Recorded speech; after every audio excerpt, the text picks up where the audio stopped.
Good morning. आज हम वर्ग 18 का अध्ययन करेंगे। पी ब्लॉक में अंतिम वर्ग है। आज का टॉपिक हमारा है वर्ग 18 के तत्व। वर्ग 18 के तत्व, इन्हें अक्रिय गैस भी कहते हैं। अक्रिय गैस या उत्कृष्ट गैस।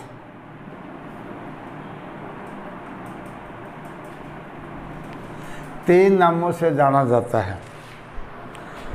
ये 6 तत्व है: helium, neon, argon, krypton, xenon और रेडॉन। इसमें ये लास्ट ये 2 तत्व क्या है? रेडियोधर्मी है।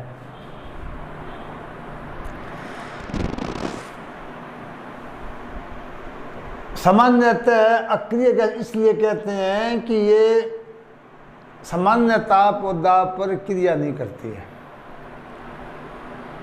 कारण इनका जो बाह्य कोश का विन्यास है वो क्या होता है? स्थायी होता है। यानी स्थायी विन्यास के कारण इन गैसों में क्रियाशीलता नहीं के बराबर होती है। यानी किसी भी तत्व से क्रिया नहीं करती है, नाम रख दिया अक्रिय गैसें। लेकिन आजकल ज़ीनॉन और क्रिप्टॉन के यौगिक प्राप्त कर लिए गए हैं, इसलिए इन्हें क्या कहते हैं? उत्कृष्ट गैसें। जैसे सोना और प्लेटिनम को उत्कृष्ट धातु कहते हैं, ऐसे इन्हें उत्कृष्ट गैसें भी कहते हैं। गुणों में उपस्थिति या उपलब्धता,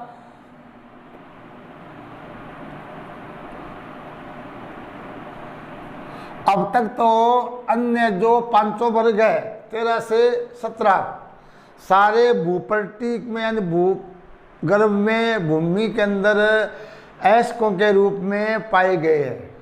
लेकिन ये एक ऐसा वर्ग है जो केवल गैसीय अवस्था में और वायुमंडल में ही पाया जाता है। ध्यान दीजिए कि उत्कृष्ट गैसें केवल वायु में, और वायु में आप जानते हो आयतन के अनुसार करीब 78% नाइट्रोजन है, 21% ऑक्सीजन है, लगभग 1% क्या है? यानी कि वायुमंडल में लगभग 1% के रूप। मुख्यतः इसमें आर्गन गैस ही होती है।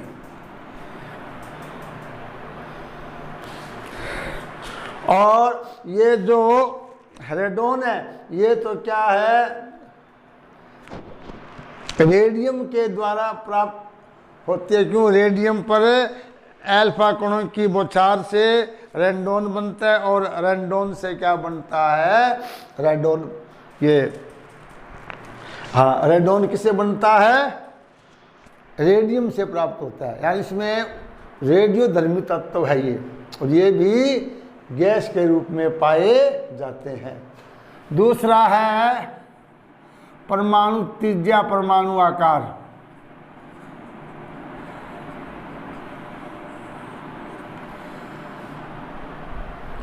पी ब्लॉक में हैलोजन तत्वों का आकार सबसे छोटा होता है, लेकिन इनका हैलोजन से बड़ा होता है। प्रश्न भी आ जाता है कि आवर्त में बाएं से दाएं बढ़ने पर आकार में कमी आती है, और ये कमी सही है। वर्ग 1 से लेकर 17 तक आकार घटता ही है, लेकिन 18वें वर्ग के तत्व आकार क्या अपेक्षाकृत बड़ा होता है, क्योंकि ये तत्व केवल गैसीय अवस्था में पाए जाते हैं।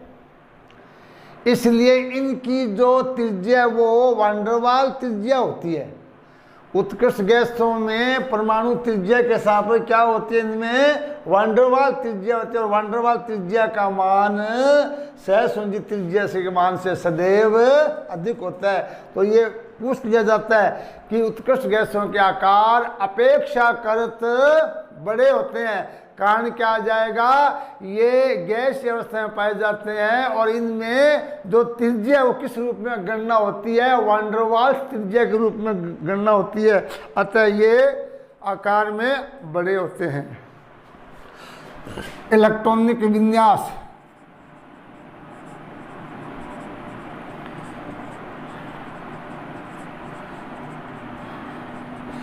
हीलियम को छोड़कर, यानी हीलियम का क्या होता है 1s2 और अन्य सभी उत्प्रेरक विन्यास क्या होता है NS2NP6 अर्थात एक स्थायी विन्यास होता है। इसलिए ये रासायनिक दृष्टि से अक्रिय मानी गई और चूंकि ये केवल गैस अवस्था और केवल परमाणु के रूप में ही पाई जाती है। इनके विन्यास नोट कर लीजिए। हीलियम का Z होता है 2,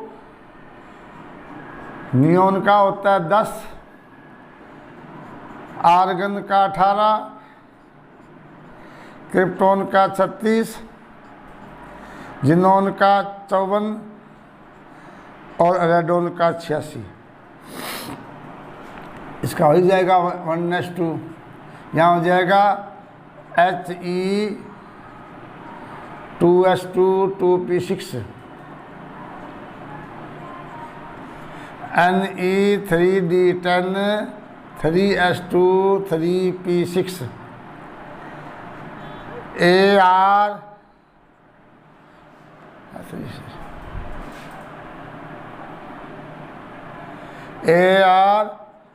Ar3d10 4s2 4p6, Kr4d10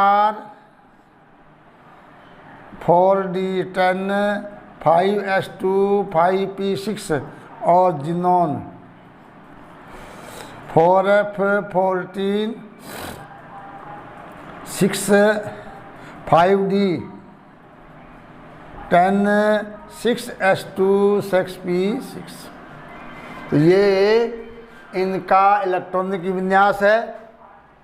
चौथा है आयनन एंथैल्पी। उत्कृष्ट गैसों की आयनन एंथैल्पी प्रत्येक आवर्त में सर्वाधिक होती है। कारण इनका स्थायी विन्यास है। इनके संयोजकता कक्ष में अष्टक होता है, यानी 8 इलेक्ट्रॉन पूरे होते हैं, नियत इलेक्ट्रॉन ग्रहण करते हैं, न ही त्यागते हैं। यही कारण है कि इनकी आयनन एंथैल्पी का मान सर्वाधिक होता है। क्वेश्चन भी आ जाता है, कारण बताइए।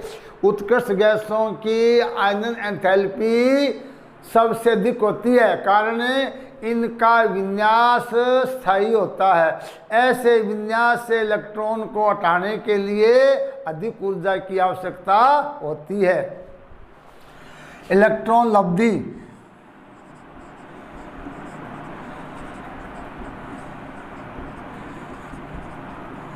लब्धि एंथैल्पी, इलेक्ट्रॉन ग्रहण करने पर उत्सर्जित ऊर्जा, चूंकि स्थायी विन्यास है इसलिए इलेक्ट्रॉन ग्रहण भी नहीं करती है। अतः उत्कृष्ट गैसों की इलेक्ट्रॉन लब्धि, आयनन एंथैल्पी और विद्युत ऋणात्मकता का मान क्या होता है, सदैव नहीं होता है, शून्य होता है। उच्च आयनन विभव का मान तो अधिक होगा, लेकिन इलेक्ट्रॉन लब्धि और विद्युत ऋणात्मकता क्या होगी, शून्य होगी। उसके बाद में गलनांक, क्वथनांक।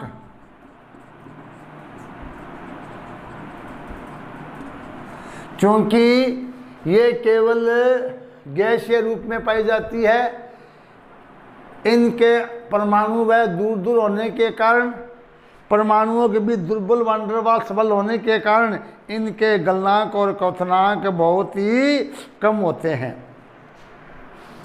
इसके बाद है उत्कृष्ट गैस या वर्ग 18 के तत्व कम क्रियाशील।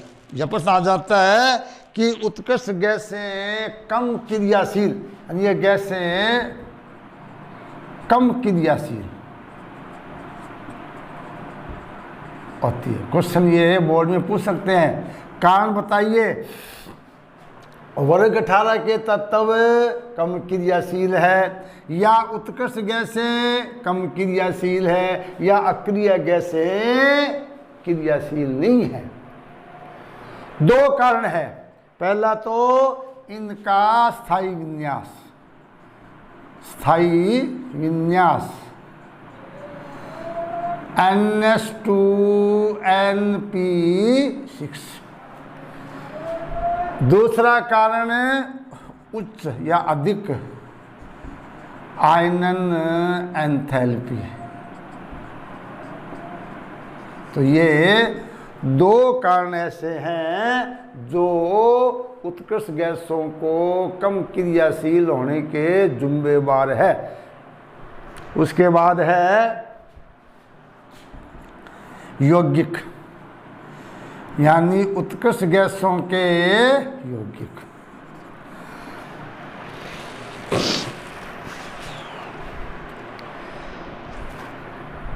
इनके यौगिक सर्वप्रथम नील बर्टलेट ने सर्वप्रथम प्राप्त किए थे। अब पूछ लेते हैं कि सर्वप्रथम उत्कृष्ट गैसों के यौगिक किसने प्राप्त किए? नील बर्टलेट। नील बर्टलेट नामक वैज्ञानिक ने उत्कृष्ट गैसों के यौगिक बनाने का प्रयास किया, वो सफल हुए 1962 में। अब कैसे? तो ये क्वेश्चन पूछा जा सकता है क्या कि उत्कृष्ट गैसों के यौगिक प्राप्त करने में किसको सफलता मिली और कैसे मिली? किस सर्वप्रथम कौन सा उत्कृष्ट गैस से यौगिक प्राप्त किया गया? तो पहली बात, नील बर्टलेट ने 1962 में जिनोन और प्लेटिनम हेक्साफ्लोराइड से यौगिक प्राप्त किया। आधार क्या था कि ऑक्सीजन का प्रथम आयनन विभव 1171 किलो जूल प्रति मोल ऊर्जा होती है। लगभग जिनोन की भी जो आयनन ऊर्जा 1170 किलो जूल होती है। तो नील बर्ट ने क्या किया कि प्लेटिनम ऑक्सीजन और प्लेटिनम हेक्साफ्लोराइड इनकी क्रिया से एक लाल रंग का यौगिक प्राप्त किया। ऑक्सीजन प्लेटिनम फ्लोराइड एक लाल रंग का यौगिक प्राप्त किया था। इस यौगिक को आधार मानकर उन्होंने जिनोन और प्लेटिनम हेक्साफ्लोराइड क्रिया से इससे मिलता जुलता यौगिक भी प्राप्त किया। O2+ XeF6, यहाँ क्या बन जाएगा? O2XeF6, यानी कि इससे मिलता जुलता इसने यौगिक प्राप्त किया। जिनोन और प्लेटिनम PtF6 से यहाँ बन जाएगा Xe+2 PtF6-। तो ये दोनों यौगिक क्या है? मिलते जुलते हैं। इसी के आधार पर सबसे पहले जिनोन प्लेटिनम हेक्साफ्लोराइड यौगिक को प्राप्त किया गया। इस प्रकार बाद में जिनोन के अनेक यौगिक प्राप्त किए गए। किसके साथ? अधिक विद्युत ऋणात्मक तत्व ऑक्सीजन और फ्लोरीन, इन दोनों के साथ जिनोन के अनेक यौगिक प्राप्त हुए। पूछ लेते हैं कि जिनोन के यौगिक किस तत्व के साथ बनाए गए? तो आंसर आएगा ऑक्सीजन और फ्लोरीन। कारण इन दोनों तत्वों की विद्युत ऋणात्मकता आवर्त सारणी में सर्वाधिक होती है। यौगिक कौन कौन से? जैसे XeF2, XeF4, XeF6, XeO4F2, XeO2F2, XeO3। इस प्रकार फ्लोरीन और ऑक्सीजन के साथ जिनोन के अनेक यौगिकों का निर्माण किया गया। अपने पाठ्यक्रम में इन तीनों के बनाने की विधि भी, ये दो इनके गुण भी है। तो आ जाता है कि कोई परीक्षा में समीकरण आ जाती है बनाने की, उसको पूरा करना होता है। तो नेक्स्ट पॉइंट आ जाएगा XeF2 कैसे बनता है कि जिनोन और फ्लोरीन यानी 1:2 में ले लो, 2F या 2F2 या F2। तो इनको इसका ताप 673 केल्विन पर XeF2 यदि 1 और 5 अनुपात में है तो XeF4 और 1 और 20 अनुपात में है XeF6। एक विधि हो रही है में Xe2O2 plus OF XeF4 XeF4 plus O2F2। ये समीकरण बोर्ड में आई भी थी इस बार, इतना बोर्ड में दिया होता उसमें क्या XeF6 प्लस O2। ये समीकरण बोर्ड में इतनी दी हुई थी, समझ जाएंगे। अगर ये होती तो ये बनेगा, अगर 3 है तो 6 बनेगा, 2 है तो 4 और F2 है तो XeF2। तो ये इनकी बनाने की समीकरण है। ये सभी जो यौगिक है रंगहीन क्रियाशील ठोस यौगिक होते, सारे क्या है, ये ठोस यौगिक है। तो एक तो इनकी बनाने की समीकरण आपको दी जा सकती है। नंबर 2, इन तीनों गैसों की जल के साथ अभिक्रिया के समीकरण तो बोर्ड में आ सकता है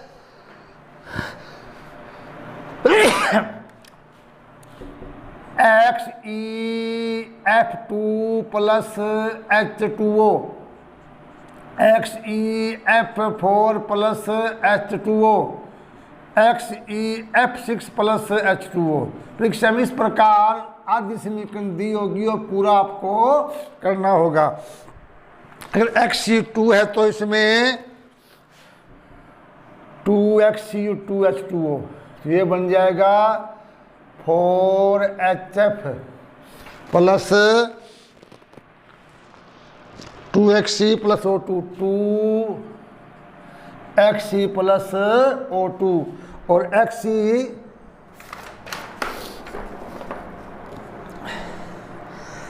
6SC4 या 12H2O। इसमें बनेगा 4XE plus 2XeO2, 2XeO2 plus 24HF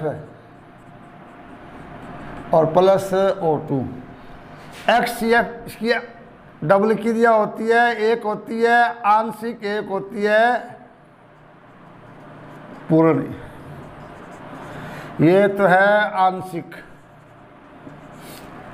तो इसकी आंशिक क्रिया में बनता है XeOF4 प्लस 2HF। और यदि जल की मात्रा अधिक है तो XeO2F2 प्लस 2HF। तो यहाँ परीक्षा में आपको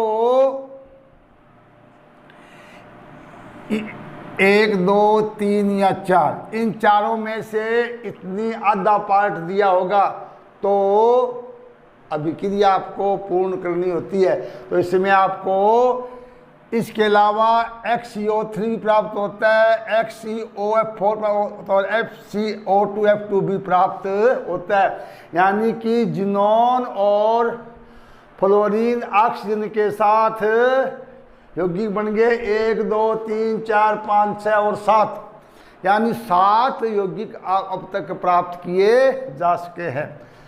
अब नेक्स्ट बिंदु से आते हैं इन तीनों में संकरण और ज्यामिति।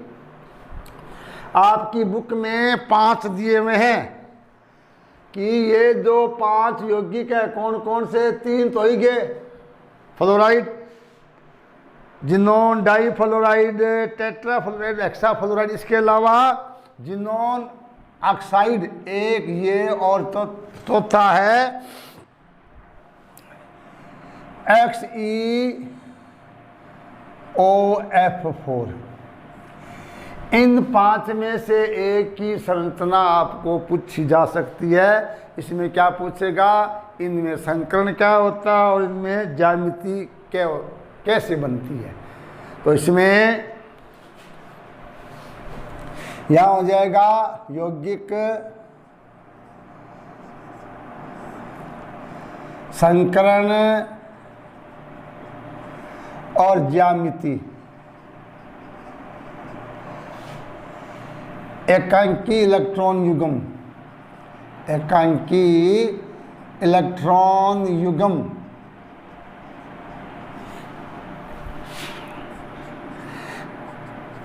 इसमें होता है sp3d। ज्यामिति होती है रेखीय। एकांकी इलेक्ट्रॉन युग्म होते हैं इसमें 3,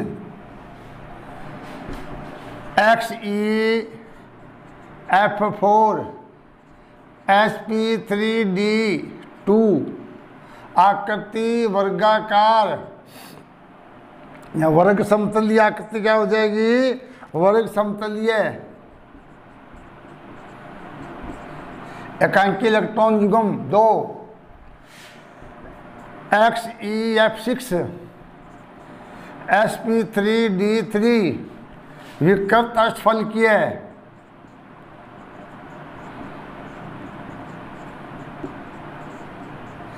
युग्म 1, XeO3 sp3, आकृति पिरामिडी। एकांकी युग्म 1 और XeOF4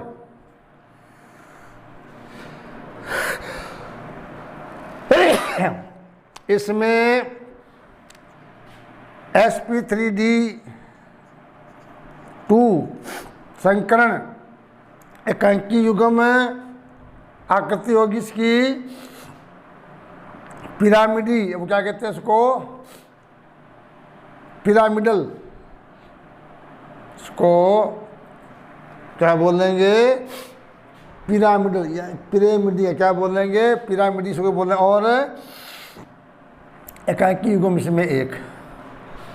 तो बोर्ड में 2021 में इन 3 में से पूरी संभावना है कि एक की संरचना आ जाए और संकरण आ जाए। तो ये मैंने इनके संकरण, ज्यामिति, इलेक्ट्रॉन युग्म लिख दिए हैं। अब इनकी संरचना कैसे बनती है ये बनानी है आपको।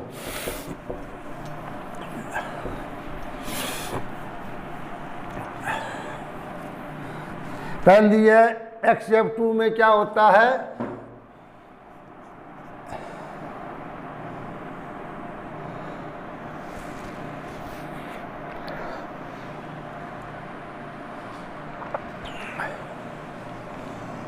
एक F और 2F। एक युग्म यहाँ हो जाएगा और एक यहाँ।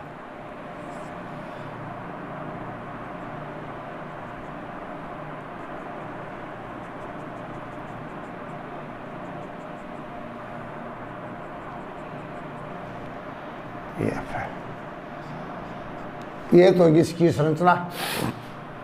अब यहाँ पूछ लेते हैं कि यद्यपि XeF2 में sp3d संकरण है, ज्यामिति क्या होनी चाहिए। त्रिकोणीय पिरामिड होनी चाहिए। है क्या? देखिए, कारण VSEPR सिद्धांत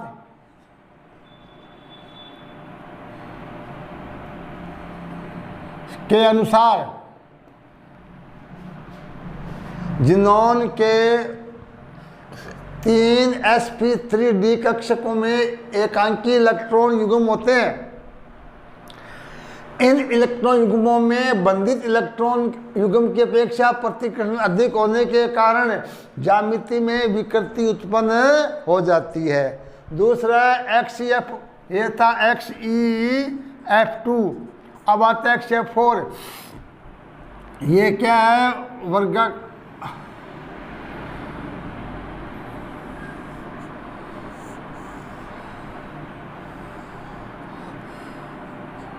XE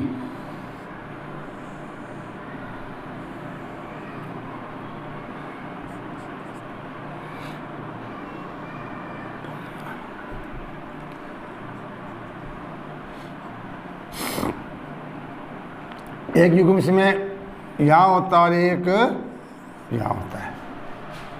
XEF4 FeX4 में आकृति होनी चाहिए थी अष्टफल की है, लेकिन VSEPR सिद्धांतानुसार इसके Xe के 2 sp3d कक्षक में एकांकी इलेक्ट्रॉन युग्म में प्रतिकर्षण ज्यादा के कारण ज्यामिति में परिवर्तन आ जाता है। और तीसरी है XEF6।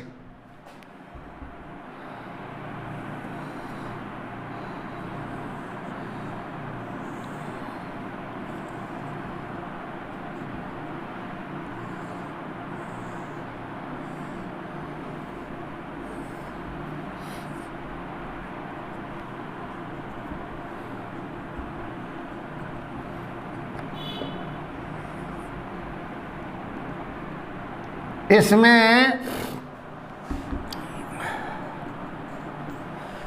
sp3d संकरण होता है। इसकी ज्यामिति पंचभुजीय द्विपिरामिडी होनी चाहिए थी, लेकिन ज़ीनॉन के एक sp3d3 कक्षक में एकांकी इलेक्ट्रॉन युग्म होने के कारण आकृति क्या बन जाएगी? विकृत अष्टफल की है। उसके बाद में है XeO3 की संरचना भी है। XeO3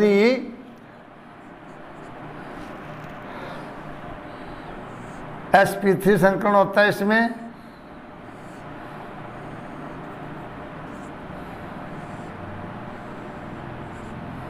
एक एकांकी युग्म होता है।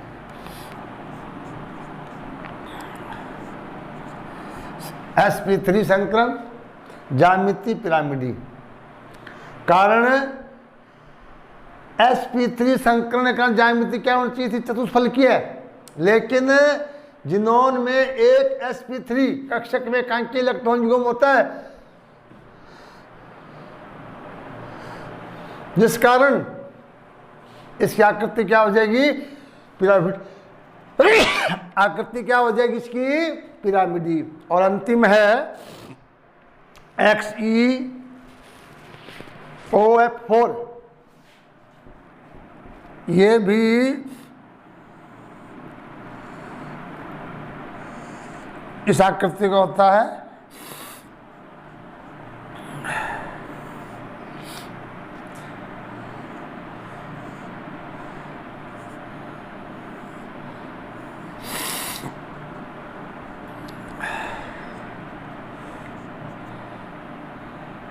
एकांकी युग्म। तो ये इनकी 3, 2, 5, इन 5 में से एक की संरचना 2021 में जरूर आनी चाहिए। तो ये थे इनके संरचना। अंत में इसके उनके उपयोग है, तो बुक में आपको ये उपयोग पढ़ लेंगे। वैसे आप जानते हो हीलियम हल्की गैस होती है, गुब्बारे भरने में काम आती है, निम्न तापमापी भरने में काम आती है। एक जो समुद्री गोताखोर है, समुद्री गोताखोर, इनमें जो वायु होती है उस वायु में हीलियम गैस का उपयोग करते हैं। क्यों? हीलियम गैस वायु दाब को कम करती है। ये आपके हेनरी का नियम आएगा पाठ नंबर 2 में कि समुद्री गोताखोर गैस सिलेंडर में हीलियम का उपयोग का कारण क्या है। होता क्या है, जब नाविक समुद्र में जाते हैं तो उनके गैस सिलेंडर और शरीर पर जल का दाब बढ़ता है। तो दाब बढ़ने से क्या होता है, जो वायु है वो अधिक दाब से उसमें प्रवेश करती है वाहिनियों में, उसमें N2 गैस भी रुधिर में प्रवेश कर जाती है।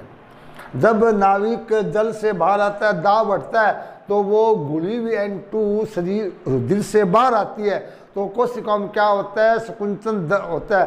संकुचन के कारण नाविक को दर्द महसूस होता है। उस दर्द को कम करने के लिए उस सिलेंडर में कुछ हीलियम गैस भर देते हैं ताकि वायु दाब को कम किया जा सके। इसके अलावा ये जो नियोन है इसका उपयोग पहले तो बल्ब भरने में करते थे। देखा होगा शाम को बाज़ार में जब लाइटें जलती है वो फ्लैश जो प्रकाश होता है उसमें क्या होता है, ये आजकल जिनोन और नियोन का उपयोग होने लगा है। बाकी एक आधा कोई उपयोग है वो देख लेंगे। ये थी हमारी पूरा पी ब्लॉक, बहुत बड़ी इकाई थी। इसमें 4 पार्ट हो गए, 4 पाठ हो गए। चारों पाठों में ये अंतिम था 18वां वर्ग। इसमें 1 नंबर का बोर्ड में आता है। क्या मैं शुरू कराऊंगा 8वां पाठ डी और एफ ब्लॉक। Thank you.